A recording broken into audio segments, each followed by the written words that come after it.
Morning, ladies. Hope you're okay. Good morning, Linda. Good morning, Denise. Good morning, Jean. It's horrible out here. Absolutely horrible. Cold, wet, miserable. Really grim.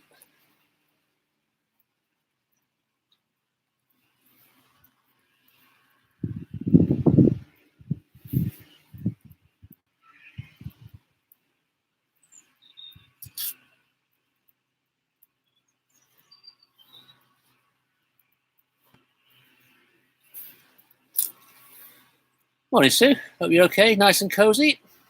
Cup of tea on the sofa, I'm sure. Well, a very, very wet and horrible welcome to you all, ladies. I've come from the first tee today. The rain is slightly slowing down. And just to give you a clue of how wet it has been, if you look out onto the putting green out there, I'll get you a better angle here. You can see the puddles out there. So it came down heavily last night, and then we've had a load of it today as well. It's abating slightly now, but it is still pretty grim out there. If you can hear me nice and clear, just let me know as well. Is the light okay? If I was to stand out here, is sight and sound all okay? Because when the weather's not so good, sometimes it gets a bit muffled on the sound. You can just let me know, one of you.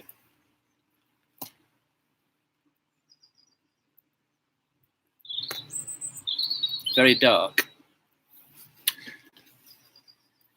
Even when I'm out here, G.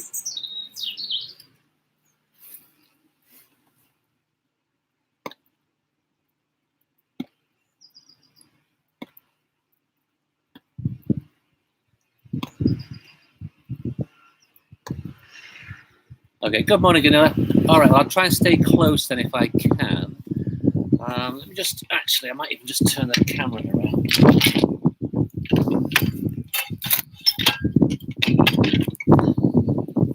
that any better out here? Is that a better angle?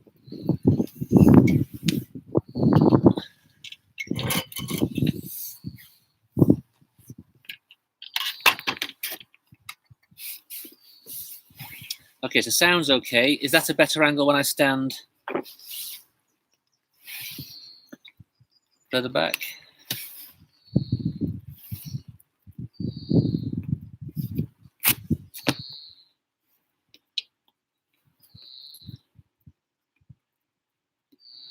Good morning, Helen. I'm going to get soaked today, yeah? Okay, that's it. Super. All right, ladies. So we're going to get started. I won't be out here forever today, that's for sure. Alrighty, so I've got my brolly up.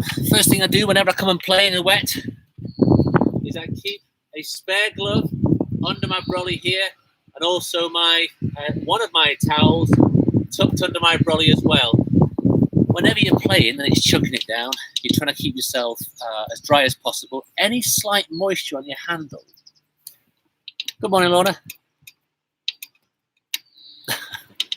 Any slight moisture on the handle will make the club face twist during the swing. So I keep my one of my towels under my brolly here, and whenever I go and play, I've got my I might have my trolley, my umbrella will be sort of secured into the trolley handle. I've always got the glove here, and I'm always consistently a towel, and I'm always consistently rubbing my hand on the towel, just keeping it super dry. Now, when we look at the grips, try and get you on a close-up here. You can see those little patterns or the indentations that are in my grip. That's to hold a bit of the moisture or any mud or any dirt that gets in there. So you do have a little bit of help with your equipment, and that's where the moisture goes in there, but you've got to try and keep them dry. So even that handle there is unplayable because it will twist in the hands. Okay, so we're going to talk today about the short game. And really, there's only 4 shots in the short game. There's a high shot, a low shot, a putt, and a bunker shot. I'm not going to cover the bunker shots today, and I'll talk briefly about the putting, but I want to focus today on the high chip and the low chip, or the high pitch and the low pitch. So the tour professionals will look at every shot and see what's necessary from the position they're in. So we don't necessarily say we always hit it low from 10, 15 yards, or we always hit it high when we get to certain distances out. we'll look at the shot in front of us, and does it demand a low shot or a high shot? Now, a high shot, obviously, we play where we need to, either over a mound, over a bunker, or we need to fly the ball over some trouble. But it's been proven many times that if we can play the low shot, then we should play the low shot.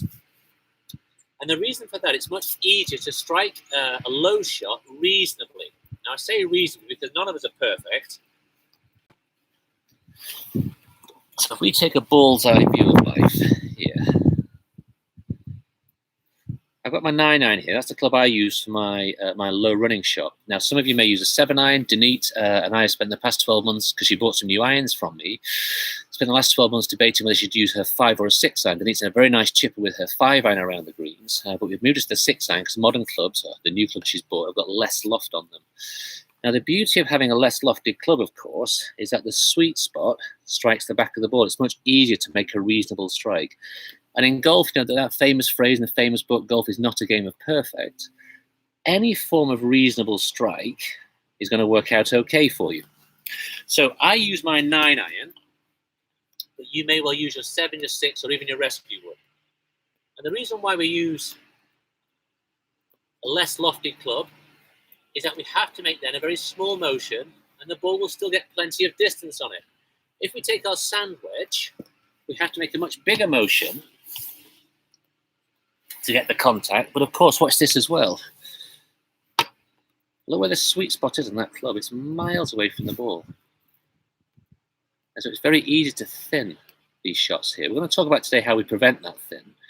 So the reason why we all should prefer the low chip shot is that obviously it's safer. Now, what I want you to do while you're at home and you're experimenting is set your left arm and shaft the club in a straight line. You'll hear me talk about that an awful lot. Then when I've set myself up here, I've formed a triangle between my shoulders and my hands. Now the position of my ball, be it opposite my back foot, my right foot here, or even off my front foot, will have a dramatic impact on the height of the shot I play with the same club. I've got my 9-iron about 40 degrees of loft. So that's the natural loft of my 9-iron here. If I play the ball back in my stance, you can see the impact that has on loft. And if I play it forward in my stance, I increase that loft. Now, many of the world's best players play the ball well forward in the stance. Some of them play it consistently back in the stance, and some of them move it around their stance. And this is one of the variables in the golf swing and the whole of the techniques here. We don't have to do the same thing as each other. There's lots of different ways of doing it. And really, when you come and practice before you play over there on the chipping green, before you come and play in a competition, or when you come and play with your friends, is you should vary your ball position, have a look around and just see what's the best way of doing it for you on that day. Because oftentimes your perspective where you think the ball is might be completely wrong. And so if you take photographs, or someone takes photographs of your position, it's quite surprising sometimes where the ball is in the stance. Now, I favour the ball very much back in my stance, because I was brought up on golf course where the ground is very, very hard, so we have to hit down on the ball. But around here, with the slightly fluffier lies around the greens, not necessarily the aprons, then you can pop the ball a bit further forward in the stance and get a bit of a sweeter contact and a bit more height on the ball. The key really is to experiment and never stop experimenting. If you tuned in last week, I say tuned in, it was about his ability to change. What did he say? At each tournament, some segment of my swing is sticking out more that week than it generally does. Consequently, I find myself fastening onto some little gimmick that will help me either feel right or to swing right for the duration of that tournament. I change things around, I move my feet, I move my shoulders. Next week, it might be something else. When I mention this to friends, I am forced to rely on this succession of gimmicks. I can sense a number of them are let down to learn this. They would much rather hear that a professional golfer has everything securely under control, and that each year he gains an increased mastery of his technique. All I can say is that I wish it was so. So you have to be flexible. If the world's greatest golfer of all time has to be flexible in how he maneuvers his swing and changes ball positions and what have you, then we should do the same thing. And when you come to do your practice around the side of the green there, move the ball around. You might just find something extra special that makes it work for you that day. Now, Denise asking me a question on what distance do I use my 9-iron. Remember, Denise, what I said at the beginning? It's about whether the shot demands a high shot or a low shot. Now, the limit of my 9-iron, if it's a 145-yard club for me, I can use it from 5 yards, 145 yards, and a variety of shots. A chip and a pitch would be around the 60 to 70-yard distance at the very most. For the most part, 20 to 30 yards around the green. But we're talking now about how the low shot is played. So what you're going to do is two things, is experiment with the club you like to use, and then experiment with the ball's position. And the ball position is absolutely key. If you're struggling to strike the ball, then try it further back in your stance towards the right side. That should help get a cleaner contact, but it will definitely mean the ball will come out lower. If you're striking it okay, but hitting them too far or too low, then pop that ball opposite the left foot here. There's nothing wrong with doing that. Now, in terms of where your weight is distributed for all your chip shots, again, that's a moving feast. However, if you like to start it on the left side, it should stay on the left side throughout the technique. If you like to start it on the right side, it should stay on the right side throughout the technique. What we don't want in a chip shot is starting left and finishing right, or starting right and finishing left. We're trying all the time to keep the swings as efficient as possible. So for my shot here, set myself up, ball opposite my right foot, that's the way I like it, and I just press the slightest amount of pressure onto my left side. There's not a great lean here, it's just a slight pressure on that left foot there. And as I make my stroke, it's about getting that triangle to move backwards and forwards. Now I know with my 9-iron, if I make a motion which goes that far back, that far through, if I do that on our greens, and we've got very fast greens here, we're very fortunate to have the speed of greens that we've got. If I make that motion backwards and forwards, I'm going to get 20, 25 yards of roll out of that ball. And another thing you should always do when you are practicing is actually walk out and pace out how far it is to the ball, to the target. My stance is exactly a yard. My width of pace is exactly 1 yard. The length of my pace is exactly 1 yard. So what you should do is actually pace out to a target, and it's your pace will roughly be 90% of 1 yard, there and thereabouts. So if you then were to sort of chip and make that small technique, you may well be surprised how far you hit that ball. So that's my 9-iron. Now, when I do my chip shots with my 7-iron, I'm a disaster because it just comes out too fast, too low, and too hard. And that's because I placed the ball too far back in my stance. As a consequence of that, I've got much less loft, as that 7-iron is behaving too aggressively for me. So I like to chip with lots of loft on my club face, but push the ball back in the stance to get a sweeter contact. So the high shot now, my most lofted wedge is a 64-degree lofted wedge. When I first came to Roehampton, 12 years ago, my most lofted wedge was 58 degrees, and then I bought a 60, then a 62, and now I've ended up with a 64. What I've noticed is that the longer I've played here is that we need much more height around this golf course than we do low shots. So let's take the first hole. If you look at the width of the first hole between the two bunkers, it's actually quite narrow. Same for the second hole. So the only way you'll get the chance to play a low shot really on the first and the second hole and the third hole is if you're at the very, very center of the fairway, putting or chipping straight through the middle of the gap. For the most part, we miss those greens slightly left and slightly right. We do need the height. 4 is similar, 5's a bit different, and so on and so forth. So if you look at all the holes here, the low shot is much less likely if you miss the greens left and right. So that's when we have to get into the high shot. Now, like I say, I've added so much loft to my wedges since I've been here, because I have to play with much more height to accommodate this golf course. Now, the beauty is nothing much should change in how I address the ball. The ball is still back in my stance. Club shaft into left hip socket. I always put my hands down the handle. Now, the greatest chipper of all time by most people's estimation would be Seve Ballesteros. Seve Ballesteros taught Tiger Woods his wedge play, or certainly added a lot of information to his wedge play. Seve was 6'2" and a very big, tall man, and he chipped all the time and put his finger onto the steel of the handle. That was his consistent measurement all the time. So when he set himself up to the ball, no matter the chip, you'll see Seve was very, very bent over, hands way down the handle, finger was actually on the steel of the club and not the rubber. And what he was doing there, he was shortening the club and making it weaker and weaker and weaker, so that he could swing it with a lot more feel for distance and also not be scared of hitting the ball too far.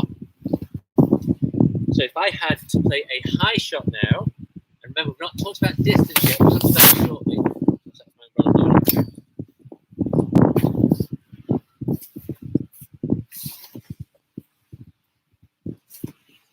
I set myself up the same way, hands low down the handle, and because my hands are low down the handle here, and I set myself in this small position, I shouldn't really be able to swing too far anyway.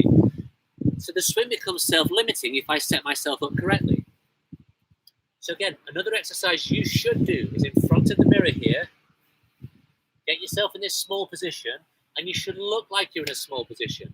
You've now weakened the swing and weakened the club to enable you to swing with a bit of authority. If you look at good chippers, they all swing with lots of authority in their technique. Now, I watched an interview only on Sunday evening with Butch Harmon, and he was sort of doing a review of his career, really, of all the players he's taught. He made a very funny comment. He said, you know, we're all students of the game. I expect players to leave me. So I've taken 4 players to be world number 1. I've been sacked by 3 of them when they were world number 1. And so you get an insight there into the fragility of life for these tour professionals and how they sort of chop and change all the time. And what he did, he made a very interesting comment. He was talking about Tiger Woods. Tiger Woods had 4 different grips for when he was chipping. And what Tiger Woods would do is, even in tournament play, is when he was making his rehearsal swing, it would always be his standard grip. So he'd be looking at the shot, he'd be making the rehearsal swing, and then when it came to the shot, he would move to one of his 4 different grips. And I think he said normal, reverse overlap, where the glove finger comes outside, baseball, and then something like a 2-handed grip or something like that. I can't remember exactly what he said now. So Tyke had all this massive variety in how he held the club. Now, of course, we're on a journey as golfers just to become consistent at some level. But the world's best players then take it to a next level and be very, very quirky in what they do. And that's why I keep saying to him, we should experiment with ball position and club choice and what have you. Because the game isn't that, it's not a straight line, golf. It's a very, very curvy game, isn't it? So, as I set myself up here now, with a high shot, hands low down the handle, set myself in a small position, and again, this triangle has to move back and through. And it's the through movement which is key. If that triangular shape there breaks on the way through, these sorts of positions, you can see I'm not keeping the shape there. If I keep the shape, then I look like a good player. Good players all keep that triangular shape on the way through. And the reason for that is that we want the club to swing with a very smooth arc to the ground, like this. And again, it's a fantastic drill for you to do at home. Lovely drill for you chipping this. That drill is one which Pete Cowan teaches, one of the world's great coaches, the world's best players. It helps you feel the club sliding and the hand position, how that ought to act. But more importantly, it keeps this shape here. So for my high shot, same starting position, up. As I finish here, I've kept that shape. Now, for the scientists amongst you, and I know who you are, what we're trying to do here is create a radius from the left shoulder to the hands and not change that radius. If that radius doesn't change, the arc of the club head at the end of the radius won't change either. That'll be nice and smooth. The minute we shorten, corrupt, or break that radius, the arc of the club becomes very odd and you will not get a consistent strike. Triangle form here, back and through. Now, in terms of distance, my 9-iron, I know if I chip reasonably will go 60, 70 yards. I'm going to use it for the most part around the 25, 30 yard around the green area. My 64 here has an absolute limit of 70 yards. If I wallop it, I might get 70 yards, but it performs its best. It optimizes around about the 35, 40 yard mark. What I'll then have with this club is 95% of it will be in the air and flight, and then 5% when the ball lands on the green just rolls a little bit. So I have to make quite an assertive, full, smooth and complete push on the way through to get this club to optimize. Don't be chicken with it, don't be soft, because what happens is that the minute you strike it, that ball rolls up the club face. What I said to you before, when you strike a golf ball, it doesn't just fly off the face, it goes and it rolls up. That's where backspin comes from.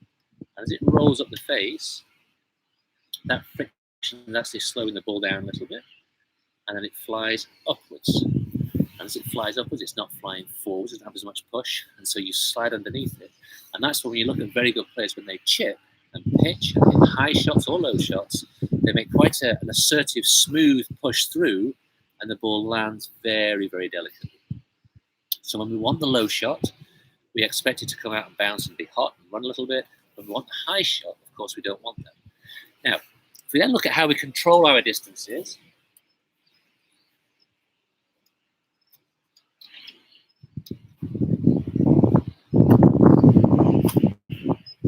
my umbrella was flying away there, sorry. How we control our distances, our follow through remains pretty consistent no matter the shot, but it's the length of the backswing which determines how much power we create in the shot. And if we start with 3 different lengths of the backswing, measuring where the hands go to, a short shot, my hands will go level with my right pocket.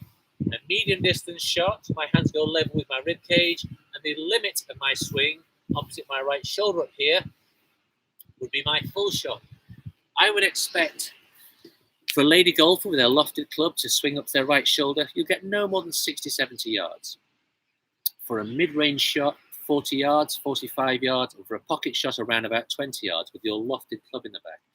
But again, when we do get back to normality, whatever shape that takes, these are the things that you should be practicing and rehearsing. And going up to the side of 18 is a very, very easy exercise to go up there. Take half a dozen balls, set yourself up with your lofted club, do a couple of rehearsal swings where you swing back to your rib cage here, and see how far the ball travels. And you get some idea then of the limit or the range of your swing. So I always start with any chipping or any short game shot thought process of, do I need a high one or do I need a low one? That's the most important thing. And remember, if we had a competition to throw a ball to a target, none of us would throw it like that if we were 20 yards away. We'd do that. We'd underarm it. It's much easier. So the underarm throw is a much more natural and instinctive way of doing this, and that's the sort of shot we should play anyway. And like I say, variety, use your club, different clubs, find some quirks in there. None of us are robots, and when we teach throughout the day here, we might give people conflicting information. 2 different members give them conflicting information, because we're trying to find the best way for you to do it. And there's no set way for all these things.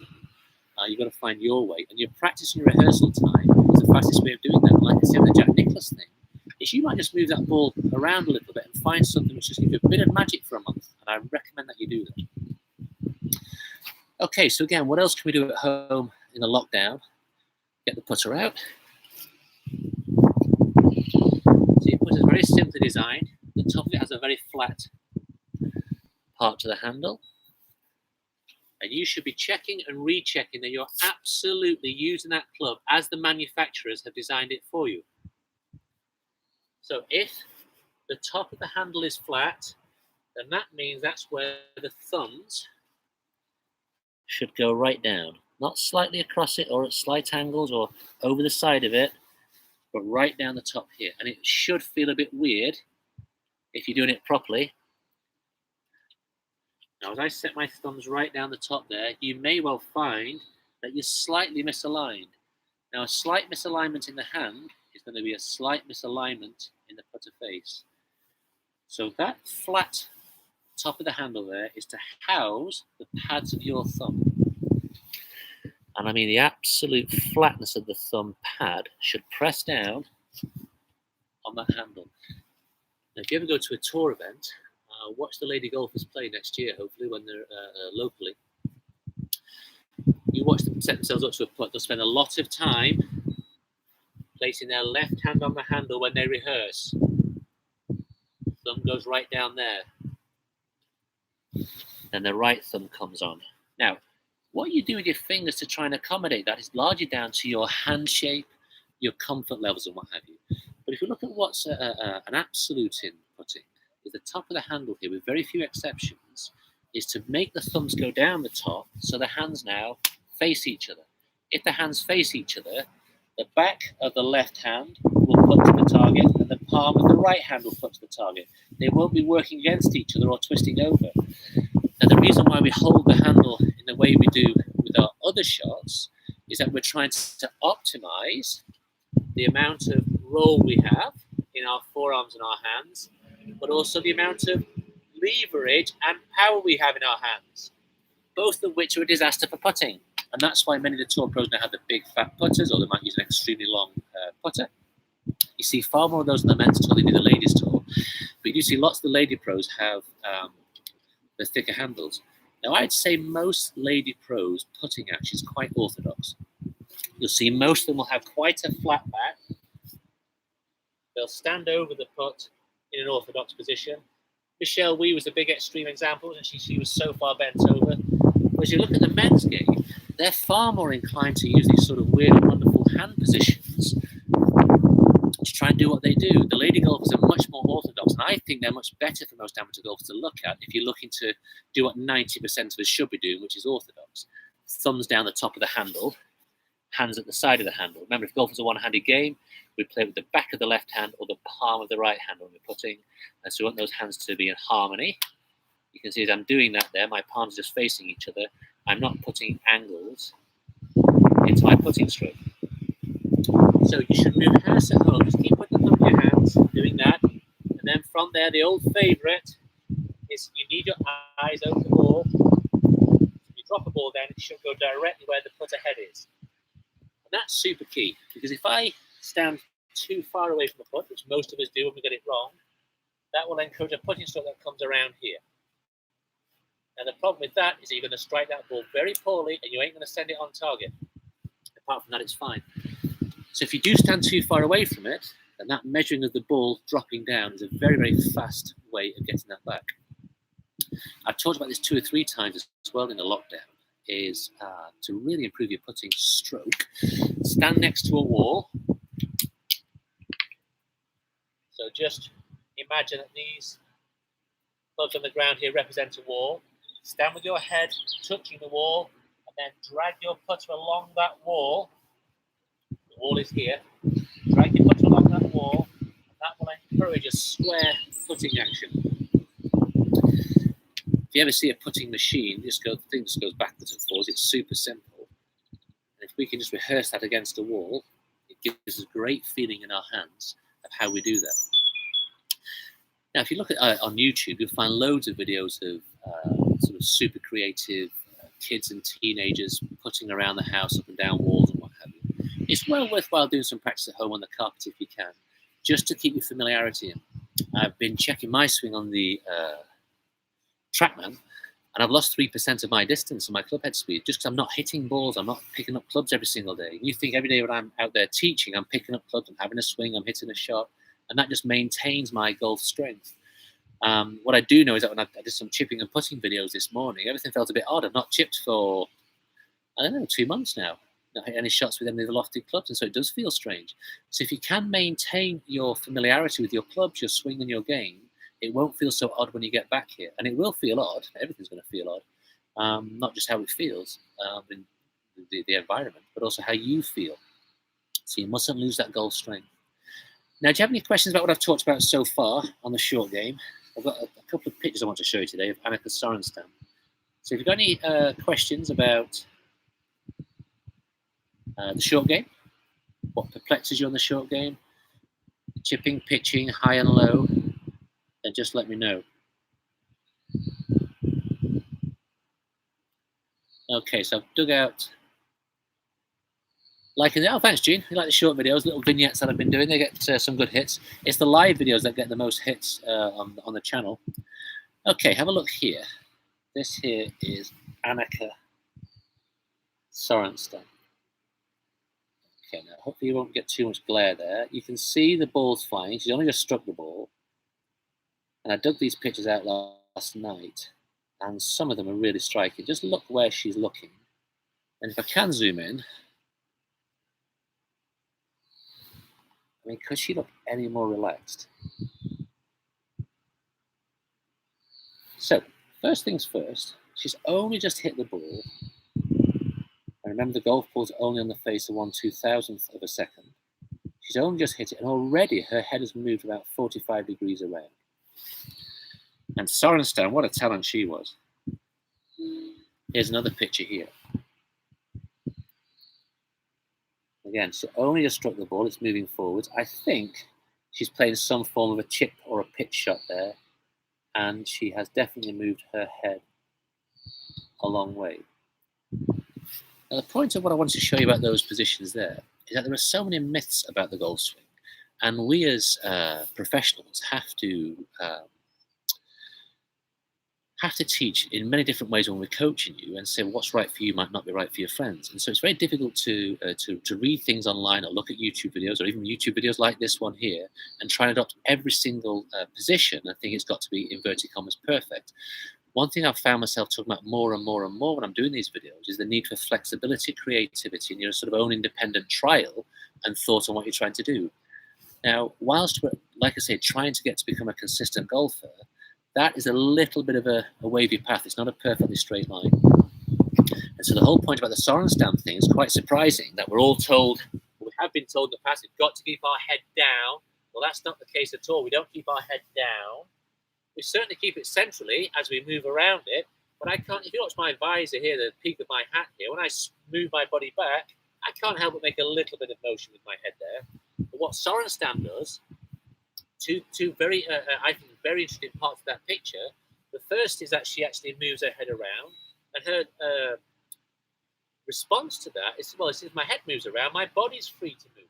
And her swing was so uncomplicated and free and easy. She just let it all sort of go around her, nice and relaxed, and swing through. She didn't keep her head in a down position because she wanted to move her head to the target there. The second thing, and again, I can't emphasize this enough, is just look how cool and calm that face is there. No tension, she's not gritting her teeth. Now, of course, when you're that good at the game, it shouldn't feel like it's too much of an effort, right? But what she did throughout her entire game was just be calm, and she set herself up. Her body was soft, and you heard me talk about soft postures before. We're not looking to have a really ramrod straight back and be rigid here. We're trying to be soft so the body can move freely. Freedom in the movement is much more important than strength.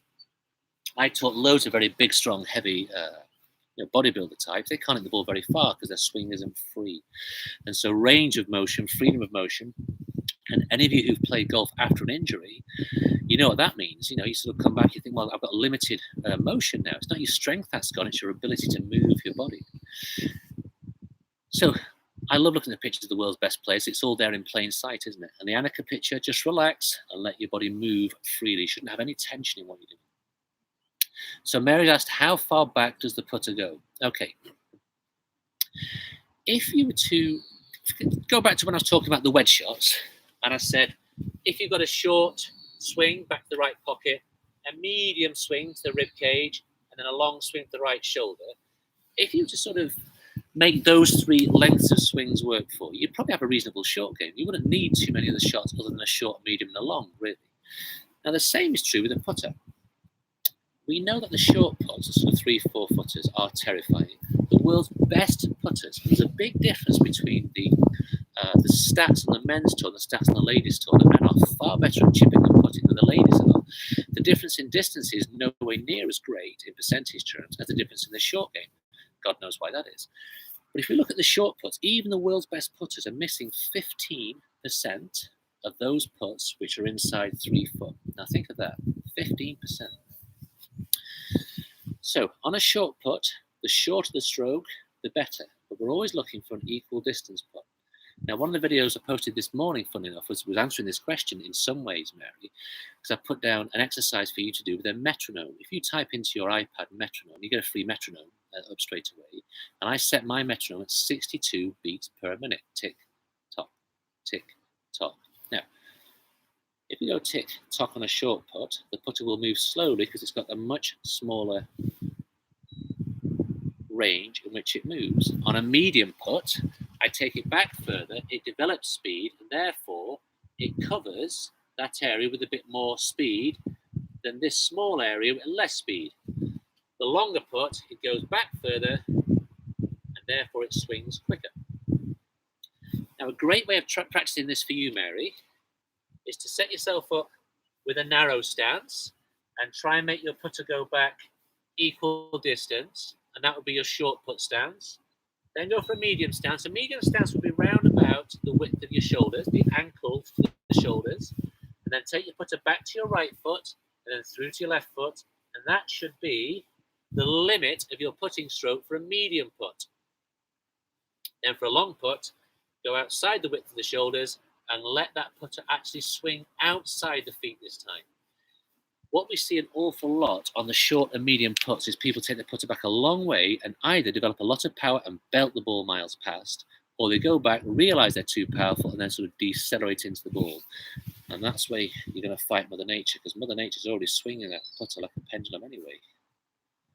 I don't have to put too much force into that, we just let it swing like a pendulum. So the length of the stroke is determined in your practice swings there by how wide you stand and then how far back you go within that stance.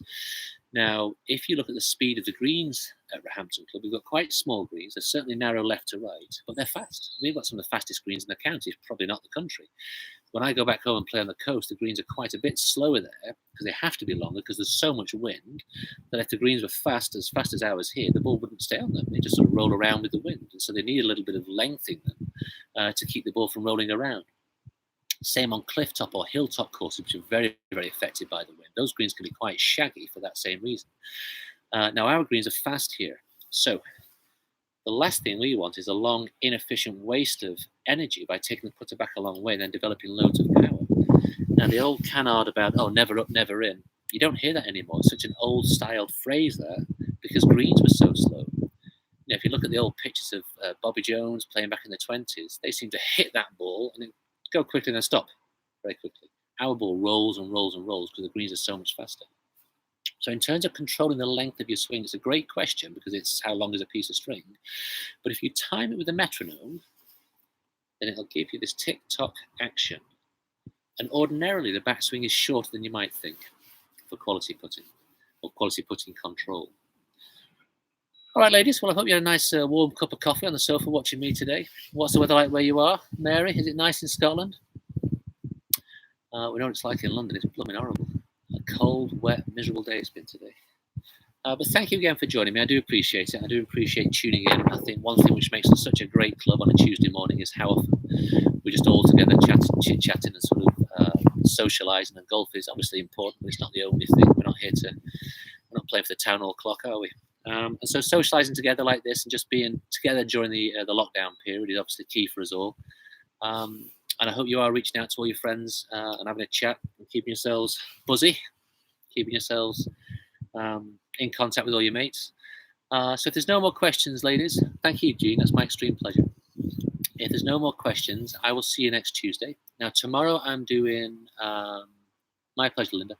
Tomorrow I'm doing a senior swing on Wednesday, 10 o'clock. I'm going to talk about all the differences which senior golfers should apply to their swing, and more importantly, the change that many of the world's best players have made to their swing over the years to keep longevity in their games. There are lots of changes that the senior golfers will have made just to keep themselves playing for longer. So if you want to tune into that, then you're more than welcome. You don't have to be a senior golfer, that's for sure. It's just if you're looking for a bit more flexibility, range, or movement in your swing, then I'm going to talk about that tomorrow. So my pleasure, Mary. I'm glad it's very sunny up there in Scotland. And my pleasure, Helen. Always nice to have a little bit of science in there. I'm going to go back to the office now for a coffee, Lorna. Thank you very much indeed. My pleasure, Denise. Lovely. Listen, great to hear from you, ladies. I look forward to seeing you all. We're missing you. Well, I'm missing you terribly here, but I can't say we. There's no one here. Missing you terribly, and I can't wait to see you all back and keep yourself healthy in the interim. God bless you.